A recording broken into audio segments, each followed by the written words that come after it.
बेटे के जन्मदिन पर रात के 12 बजे बेटे का फोन बजता है। बेटा फोन उठाता है तो दूसरी तरफ माँ की आवाज आती है, जन्मदिन मुबारक हो मेरे लल्ला। माँ सुबह फोन करती, इतनी रात को नींद खराब करने की क्या जरूरत थी। ये कहकर वह फोन रख देता है। थोड़ी देर बाद पिता का फोन आता है। बेटा गुस्सा नहीं करता बल्कि शांति से कहता है, पापा सुबह फोन करते, अभी तो मैं सो रहा था। बेटा तुम्हारी माँ पागल है। पागलपन तो उसे आज से 20 साल पहले ही लग गया था। जब तुम्हारे जन्म के वक्त डॉक्टर ने कहा कि ऑपरेशन करना पड़ेगा तो उसने मना कर दिया।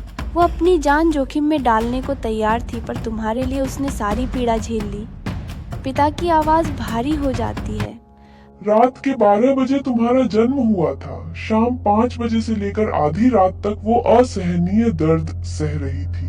लेकिन जैसे ही तुम पैदा हुए उसकी सारी तकलीफें खुशी में बदल गईं। डॉक्टरों ने पहले ही कह दिया था कि ये डिलीवरी खतरनाक हो सकती है, लेकिन उसने तुम्हारी जिंदगी के लिए अपनी जान दांव पर लगा दी। तुम्हारी माँ को साल में सिर्फ एक दिन इसी वक्त तुम्हें फोन करने का इंतजार रहता है। वो रोज रात 12 बजे मुझे उठाकर कहती है, देखो हमारे लल्ला का जन्म इसी वक्त हुआ था।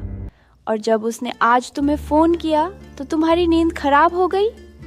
ये सुनकर बेटा सन्न रह जाता है। सुबह वह गांव पहुंचता है और माँ के पैरों में गिरकर माफी मांगता है। माँ उसे आंचल में छिपाते हुए कहती है, मेरा लाल आ गया।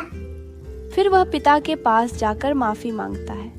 पिता मुस्कुराते हुए कहते हैं, तुम्हारी माँ आज तक कहती थी कि हमारी चिंता करने वाला हमारा बेटा है, लेकिन अब मैं उसे समझाऊंगा कि उसे अब तुम्हारी चिंता नहीं करनी चाहिए।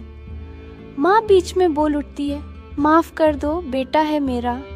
पिता गंभीर स्वर में कहते हैं, बेटा माँ की ममता असीम है। उसे जो चाहे कह लो, वह हमेशा तुम्हें माफ कर देगी। लेकिन पिता का सख्त होना जरूरी है, क्योंकि अगर पिता डांटे नहीं तो बेटा सर पर चढ़ जाता है। समाप्ति में माता पिता को आपकी दौलत या बड़ी बड़ी चीजें नहीं चाहिए, उन्हें केवल आपका प्यार और समय चाहिए। इसलिए उन्हें समय दें, प्यार करें और उनकी भावनाओं का सम्मान करें। लाइक